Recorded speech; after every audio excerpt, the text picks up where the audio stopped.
James Harden has been unreal so far this season for the Houston Rockets. We have to talk about that plus a few other games and then end the night off talking about none other than Luka Doncic, his chances for MVP and just the general impact that he's having on the game. That's a look at what we gotta talk about today, but with that out of the way, what is up guys? It's me, Zachary. How y'all doing? Hope you're having a fantastic day, no matter what part of the world you might be watching this from. But you guys coming in know the drill. Go ahead and destroy that like button as it does help the channel grow. But not only that, make sure that you are subscribed to the channel with post notifications turned on so you don't miss out on more videos like this every Monday through Friday. That's enough talking though. Let's just get into what we gotta talk about today. Let's go. You know, every time I try and make a video talking about James Harden and how great of a player I think he is,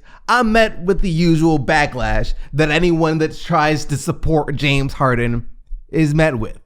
I'm met with the remarks of, how could anyone like a player who makes a living at the free throw line? He's boring to watch. He's cheating the system.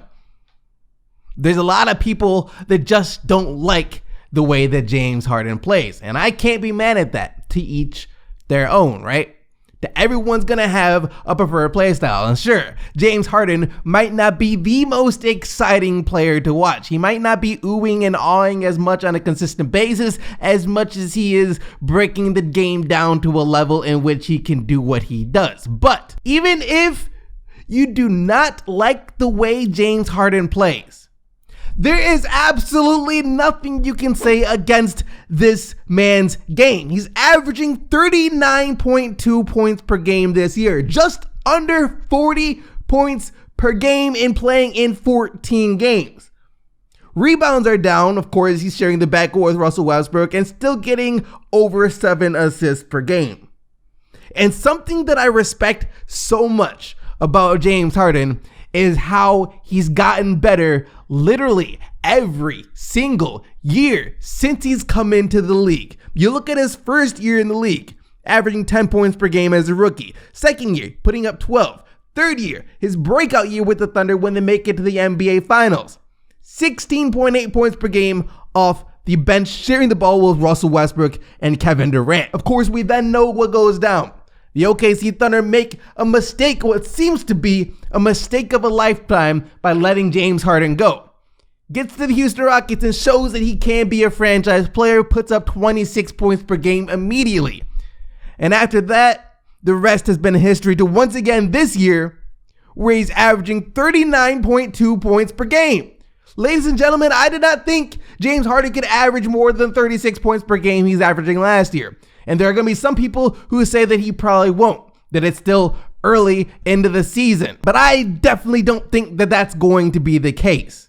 James Harden is on a mission this year. He's talked about it plenty. He's butthurt over the fact that he didn't win MVP last year, even though he averaged 36 points per game and led the Houston Rockets to a respectable season after the awful season they gotten off to. So he's looking to make a statement this year, and he's going to do that by continuing to do what he's done over the last 8 games, averaging over 42 points per game, and the Rockets have won all 8 of those games. They're on an 8-game winning streak, 11-3 on the year. This team, James Harden, are really good. The last thing that we gotta talk about today is Luka Doncic. All right, we definitely gotta talk about him, but before that, we do really quickly have to go over the other games that went down last night. And the first one that we gotta talk about is the Knicks defeating the Cleveland Cavaliers 123-105. No emergency press conference needed after this one. Julius Randle, his best offensive game of the season with 30 points. The Indiana Pacers dismantled the Kyrie Irving-less Brooklyn Nets 115-86. No Kyrie for Brooklyn. Granted, there was no Malcolm Brogdon for Indy either, and that gave Aaron Holiday a chance to shine. 24 points and 13 assists for him, for sure a career night. The Toronto Raptors pummeled the Hornets into oblivion yesterday, 132-96, with OG Anunoby continuing his nice season with a career high 24 points. Giannis Antetokounmpo leads the Milwaukee Bucks past the Chicago Bulls, 115-101 the final score. Giannis continuing to be great. 33 points and 10 rebounds on the night for him. No Ricky Rubio for the Suns against the Celtics last night, and now we for sure see the value of Ricky Rubio to this team. The offense was just not flowing whatsoever for Phoenix last night. 99-85 the final score. Boston gets the win. Jason Tatum, 26 points and 11 rebounds. Andrew Wiggins missing his third straight game for the Wolves. Condolences to him, by the way, as he just recently lost his grandmother.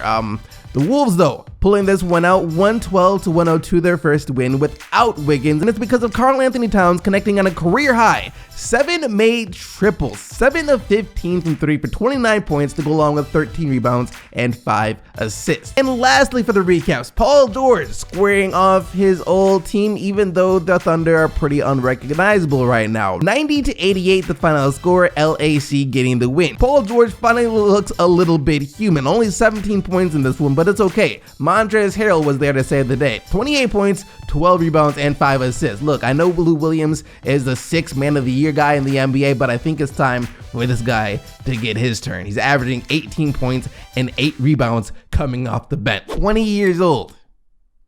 The guy is 20 years old. The only other 20-year-old in NBA history now, besides LeBron James, to log a 40-point triple-double.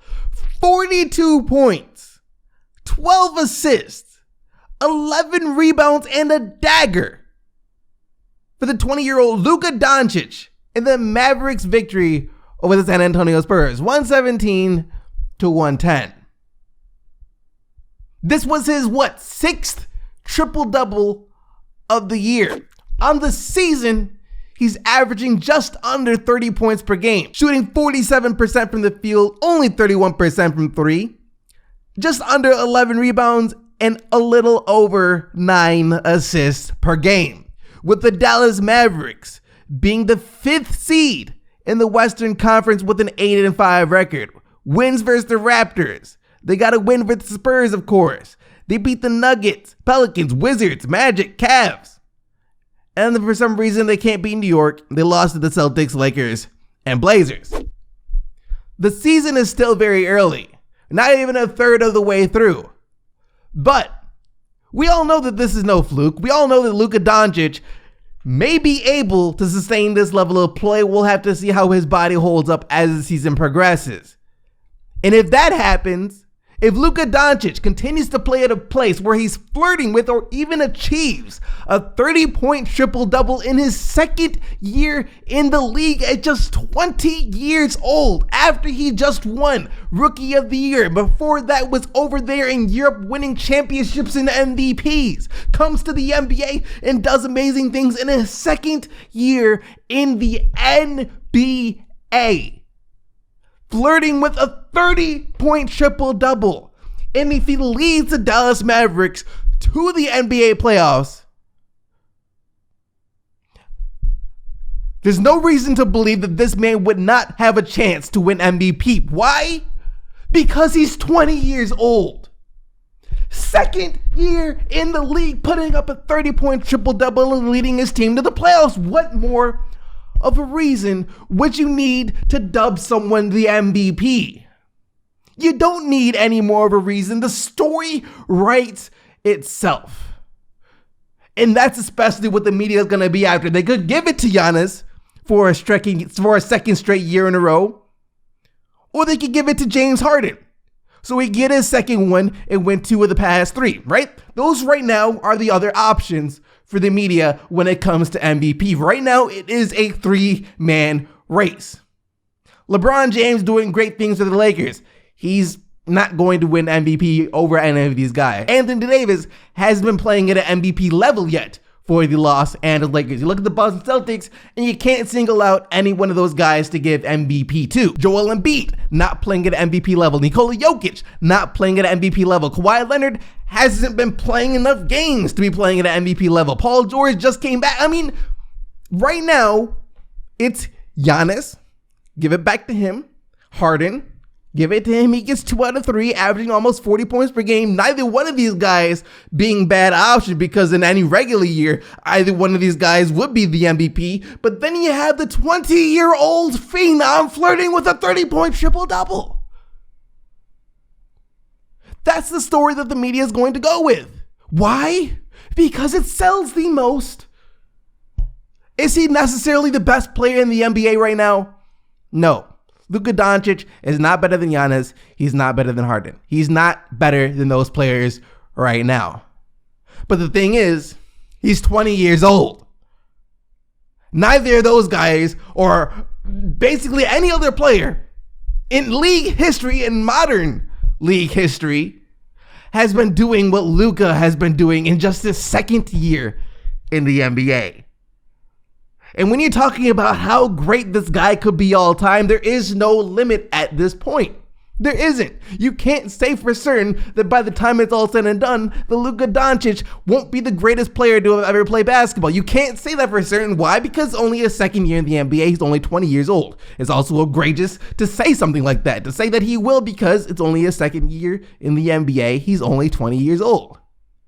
But just see the impact that he's having on the game of basketball is insane. The influence that he's going to have overseas and that he's having overseas and in Europe and amongst international players is insane. It started with a guy like Dirk Nowitzki. He influenced the players that we see today, like Kristaps Porzingis, Luka Doncic, and a slew of other international players that we have in the league. I mean, there are so many great ones that you can't just start naming them off the head, which is completely different to what it's been just like 10 years ago. If you think about the influx that we've seen in great European overseas players in the league in just the past 10 years, and then you look at what these guys are doing in the NBA, you look at Luka Doncic especially, and all the kids overseas that you're going to have saying, I want to be like Luka, and then look at them coming to the NBA, and this is going to become bigger and bigger, and the game is going to become more diverse, and we're going to have more guys coming in. It's just going to be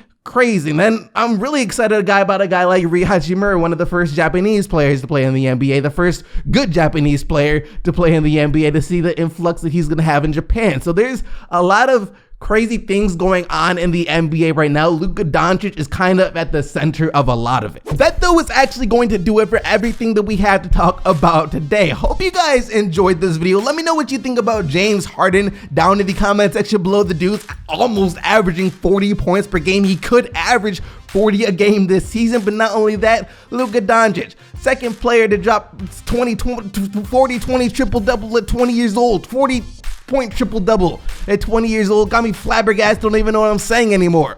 Let me know what you think about that down in the comment section below. Let me know anything down in the comment section below. But thank you once again for watching. Like the video if you like the video. Subscribe for more videos Monday through Friday. That is 5 days a week. But until tomorrow, keep getting the buckets, Team SDC.